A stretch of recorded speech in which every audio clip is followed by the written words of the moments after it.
कैसे हैं दोस्तों, आपका स्वागत है। कैसे हो दोस्तों, आपका स्वागत है जीएस सेंटर में। जैसा कि आपको पता है, हम कवर करा रहे हैं वनडे एग्ज़ाम के लिए। वनडे एग्ज़ाम जो एसएससी लेती है या डीपी लेती है या डीएसएस भी लेती है, सब के लिए करंट अफेयर का सेशन जो आपके पेपर पॉइंट ऑफ व्यू से अति महत्वपूर्ण होगा। अगर आप हमारे चैनल से करंट अफेयर करते हैं तो प्लीज़ हमारे चैनल को सब्सक्राइब कर दीजिए। और आने वाले समय में हम आपके लिए हिस्ट्री और पॉलिटी का भी बैच लेके आ रहे हैं, जो कि एकदम फ्री होगा। ठीक है दोस्तों, अगर आपने हमारे चैनल को अभी तक सब्सक्राइब नहीं करा है तो प्लीज़ सब्सक्राइब कर दें हमारे चैनल को और बेल आइकन ज़रूर दबा दें, जिससे हम जब भी आपके लिए वीडियो डालें तो आपको तुरंत पता चल जाए। ठीक है दोस्तों, आगे बढ़ते हैं। उससे पहले देखते हैं एक महत्वपूर्ण कोट। देखिए दोस्तों, डूब कर मेहनत करो अपने आप पर, कल जब उभरोगे सबसे अलग ही निखरोगे। तो दोस्तों, पढ़ना ऐसे है, आज के लिए नहीं कल के लिए पढ़ना है। आज के लिए स्कूल तक बहुत पढ़ लिए, अब नौकरी के लिए पढ़ना है जो कल प्राप्त की जाएगी, जो 2022 में हम करके रहेंगे। ये संकल्प लेके हम मैदान में उतरे हैं तो इसको पूरा करके छोड़ेंगे। ठीक है दोस्तों, चलिए लगते हैं अपने काम पे और करते हैं अपने सेशन का प्रारंभ करते हैं अपने सेशन की। चलो चलते हैं दोस्तों, बढ़ते हैं आगे। पहला क्वेश्चन, हाल ही में स्कॉच अवार्ड 2021 किसने जीता है? पहले मैं स्कॉच अवार्ड की बात बता दूं आपको, 78वां संस्करण है दोस्तों। ठीक है, श्रेणी कौन सी श्रेणी में मिला है? ये मिला है सिल्वर श्रेणी में। कौन सी? सिल्वर श्रेणी में मिला है। किसको मिला है? फॉरेंसिक साइंस लेबोरेटरी को मिला है। ठीक है, और ये क्यों मिला है? बच्चों के खिलाफ अपराध और हिंसा का मुकाबला करने की दिशा में काम किया है इन्होंने। क्या? बच्चों के खिलाफ जो अपराध और हिंसा होती है उसको कम करने का, उसके खिलाफ काम करने का काम किया है इन्होंने, इसलिए इनको स्कॉच अवार्ड दिया गया है। चलिए दोस्तों आगे बढ़ते हैं, इसको याद कर लेना, स्कॉच अवार्ड पूछा जाता है पेपरों में। ठीक है दोस्तों, आगे बढ़ते हैं। देखिए, उत्तर प्रदेश सरकार ने नेपाल सीमा के पास कितने गांवों को राजस्व गांव घोषित किया है? 4 गांवों को किया है। नाम बता देता हूं दोस्तों आपको। एक है भवानीपुर, ठीक है, भवानीपुर। दूसरा है टेठिया। तीसरा है ढाकिया, ठीक है, ढाकिया। चौथा है बिछिया, ठीक है, चौथा है बिछिया। ठीक है, राजस्व गांव घोषित किया है। यूपी में इलेक्शन है हाल ही में, तो मैं अतिरिक्त जानकारी आपको दे देता हूँ। यूपी के अंदर ही अभी हाल ही में डीआरडीओ ने क्या करा है? डिफेंस लैब खोली है। किधर खोली है? लखनऊ में खोली है। ठीक है दोस्तों, याद रखेंगे लखनऊ में, मैंने आपको पढ़ाया भी था। अगर मैं लखनऊ की बात करूं, उत्तर प्रदेश की राजधानी लखनऊ है। ठीक है, मुख्यमंत्री सीएम कौन है? योगी जी हैं। राज्यपाल आनंदीबेन पटेल हैं। चलिए दोस्तों आगे बढ़ते हैं। देखिए, अगली पीढ़ी के ग्राहक अनुभव को आगे बढ़ाने के लिए आरबीएल बैंक ने किसके साथ समझौता किया है दोस्तों? ये समझौता क्यों करा है पहले वो समझते हैं, फिर बाद में समझेंगे किसके साथ करा है। अपने ग्राहकों को अच्छी और डिजिटल सेवा देने के लिए, अपने ग्राहकों को आरबीएल अपने ग्राहकों को अच्छी और डिजिटल सेवा देने के लिए किसके साथ समझौता कर रहा है? गूगल के साथ। गूगल के साथ समझौता कर रहा है। और गूगल के साथ इसलिए भी इसका महत्वपूर्ण समझौता ये यूँ माना गया है क्योंकि डाटा प्रबंधन अच्छा बनाने के लिए गूगल के साथ इन्होंने समझौता किया है आरबीएल ने। अच्छा, डाटा प्रबंधन अभी क्यों उठ रहा है डाटा प्रबंधन का मुद्दा?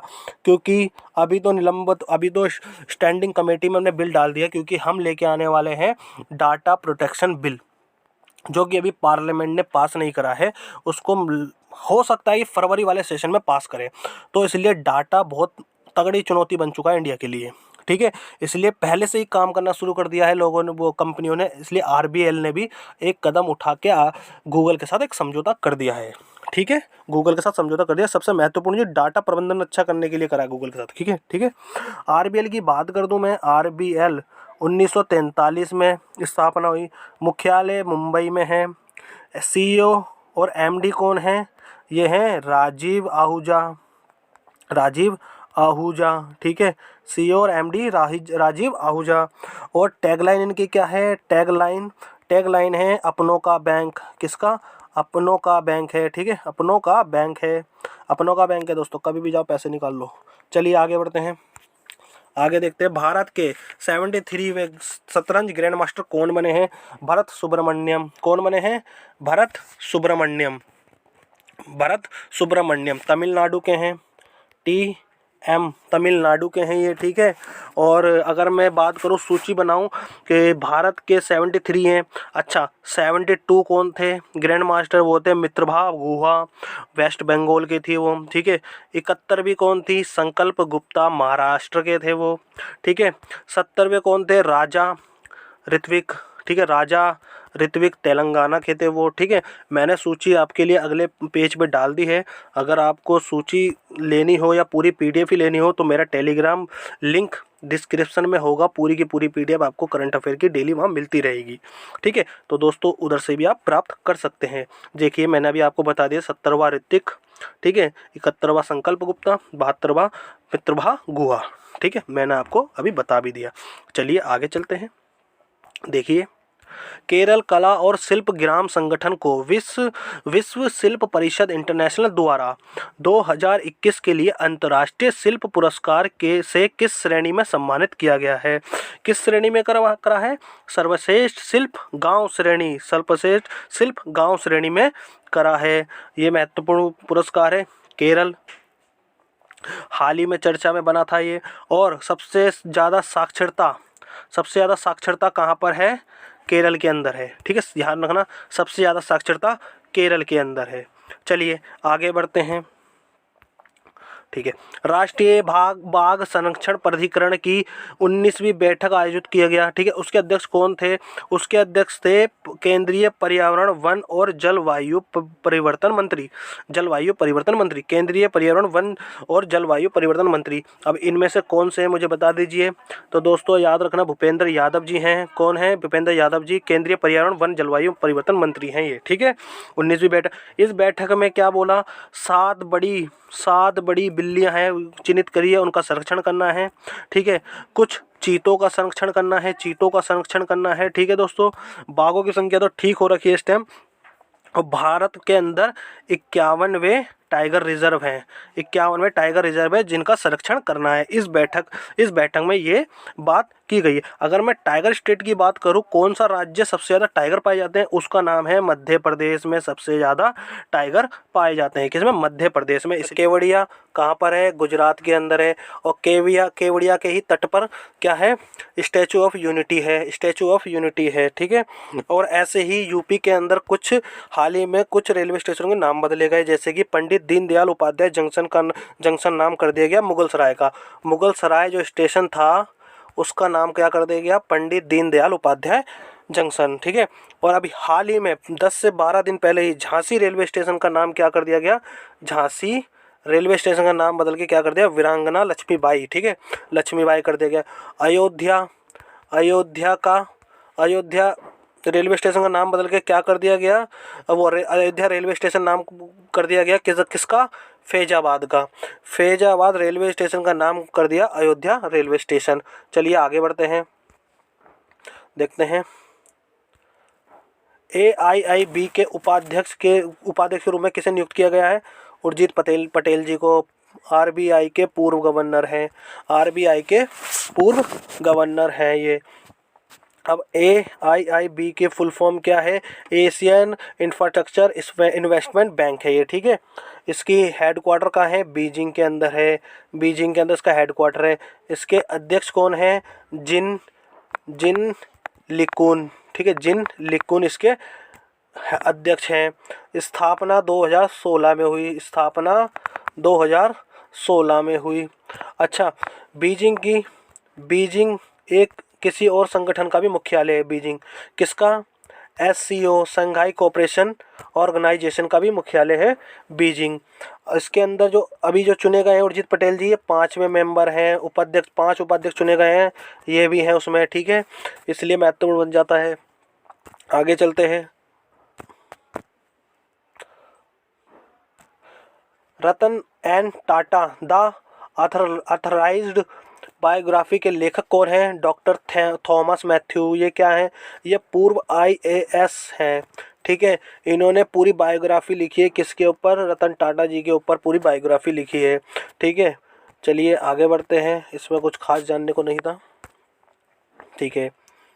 2022 Melbourne summer set tennis tournament पुरुष एकल श्रेणी में किसने जीता है? वो जीता है राफेल नडाल ने जीता है। ठीक है दोस्तों, राफेल नडाल ने जीता, पुरुष एकल के अंदर जीता है। ऐसे ही एडिलेड इंटरनेशनल टेनिस टूर्नामेंट हुआ है एक। ठीक है, एडिलेड इंटरनेशनल टेनिस टूर्नामेंट किसने जीता है पुरुष एकल के अंदर? वो जीता है गेल मोनाफिल्स ने। अच्छा, एडिलेड इंटरनेशनल टेनिस टूर्नामेंट, एक टेनिस टूर्नामेंट में 2 भारतीय भी जीते हैं। किस में जीते हैं वो? पुरुष डबल के अंदर जीते हैं। उनका नाम है रोहन बोपन्ना और राजकुमार। ठीक है, ये इंडियन है इसलिए इसको याद करना जरूरी है। और महिला डबल में कौन जीते हैं? ये जीते Ashleigh Barty and Storm Sanders. ठीक है, ये मैं किसकी बात कर रहा हूँ? एडिलेड इंटरनेशनल टेनिस टूर्नामेंट की बात कर रहा हूँ। ठीक है, महिला डबल में Ashleigh Barty and Storm Sanders. ठीक है, और पुरुष डबल में रोहन बोपन्ना और राजकुमार। ठीक है दोस्तों, आगे बढ़ते हैं और देखते हैं अन्य। चलिए दोस्तों आगे बढ़ते हैं, देखते हैं। देखिए, मलिन बर्गमैन का निधन हुआ है। ये किस श्रेणी से संबंधित है? गीतकार हैं। ठीक है, ऑस्कर इनको 3 बार मिल चुका है। कितनी बार? 3 बार मिल चुका है। और ग्रैमी भी इनको मिल चुका है। तो क्वेश्चन बन सकता है, मर्लिन बर्गमैन का निधन हुआ है, ये किस श्रेणी से संबंधित है? ये गीतकार हैं। ठीक है, आगे चलिए देखते हैं। और ठीक है, गोल्डन ग्लोब अवार्ड 2022 की घोषणा बेस्ट फिल्म एक्टर वो बेस्ट फिल्म अवार्ड किसे मिला है? ये मिला है द पावर ऑफ डॉग। अच्छा, इसके जो डायरेक्टर हैं उनको ही बेस्ट डायरेक्टर का अवार्ड मिला है। उनका नाम क्या है? जैन कैपियन। ठीक है, जैन कैपियन। बेस्ट डायरेक्टर भी मिला अवार्ड इनको ही मिला है। ठीक है, बेस्ट एक्टर कौन मिले हैं? वो बेस्ट एक्टर किसको मिला है? रिचर्ड विलियम को मिला है। बेस्ट एक्टर रिचर्ड विलियम और विल स्मिथ को मिला है। ठीक है, और बेस्ट एनिमेशन फिल्म किससे मिला है? एनी कैंटो को मिला है। और नॉन इंग्लिश फिल्म जापानी फिल्म है ड्राइव माय कार को मिला है। ठीक है, आगे चलते हैं। देखिए, ICMR राष्ट्रीय पुरस्कार डॉक्टर सुभाष मुखर्जी पुरस्कार किसे मिला है? सतीश अडिगा को। ये अडिगा लिख गया मगर अडिगा है। ठीक है, अडिगा को मिला है। क्यों मिला है? इन्होंने बहुत अच्छा योगदान दिया है किसके अंदर? IVF के अंदर। IVF का मतलब क्या है? इन विट्रो फर्टिलाइजेशन के अंदर। ठीक है, आगे चलते हैं। देखिए, अच्छा ये देखिए बहुत इंपॉर्टेंट है। पीएम मोदी जी के पंजाब दौरे के दौरान सुरक्षा चूकों की जांच के लिए किस कमेटी का गठन किया गया है? उस कमेटी का नाम है सुधीर कुमार सक्सेना कमेटी। ठीक है, सुधीर कुमार सक्सेना कमेटी। ये क्या करेगी? ये सुरक्षा की चूक जो ये सुरक्षा में उसकी जांच करेगी। ठीक है, उसकी जांच करेगी, जिसमें सुप्रीम कोर्ट में इसकी हेयरिंग भी चल रही है। उनकी तर्ज पे बनाई गई कमेटी है सुधीर कुमार सक्सेना कमेटी। चलिए आगे चलते हैं और आपको बता दूं, पीएम मोदी की सुरक्षा एसपीजी करती है। ठीक है, एसपीजी करती है। चलिए आगे बढ़ते हैं। सॉरी दोस्तों, लोसांग उत्सव किस राज्य में मनाया जाता है? सिक्किम के अंदर मनाया जाता है। क्यों मनाया जाता है? ये त्योहार फसल के मौसम की शुरुआत का प्रतीक है। जैसी वहाँ के फसल के मौसम की शुरुआत होती है उसके प्रतीक के रूप में लोसांग मनाया जाता है। ठीक है, लोसांग उत्सव मनाया जाता है। अच्छा, सिक्किम में ये तो बहुत मशहूर है, मगर सिक्किम में और भी तीन त्योहार बहुत मशहूर है। जैसे पांग महोत्सव। ठीक है, पांग लहाब सोल महोत्सव। ठीक है, दूसरा है सोनम लचहौर महोत्सव। ठीक है, तीसरा है सागा दावा। तीसरा कौन सा? सागा दावा। ठीक है, ये सब लिख लेंगे आप। आगे चलते हैं। सिक्किम के मैं बता दो, सिक्किम के सीएम कौन है? PS गोले। राज्यपाल गंगा प्रसाद और राजधानी आपकी गंगटोक। ठीक है, गंगटोक। आगे चलते हैं। पीएम नरेंद्र मोदी जी ने 26 दिसंबर को किस दिवस के रूप में मनाने की घोषणा की है? वीर बाल दिवस के रूप में मनाने की घोषणा की है। ये क्यों मनाने की घोषणा की है?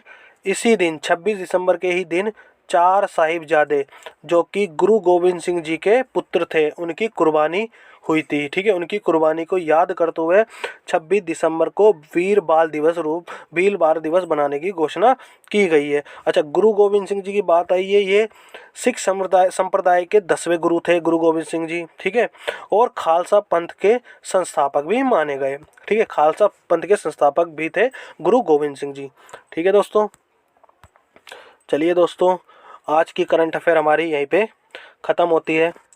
तो कैसा लगा आपको हमारा सेशन, प्लीज़ कमेंट करके ज़रूर बताना और हमारे चैनल को लाइक एंड सब्सक्राइब जरूर कर देना।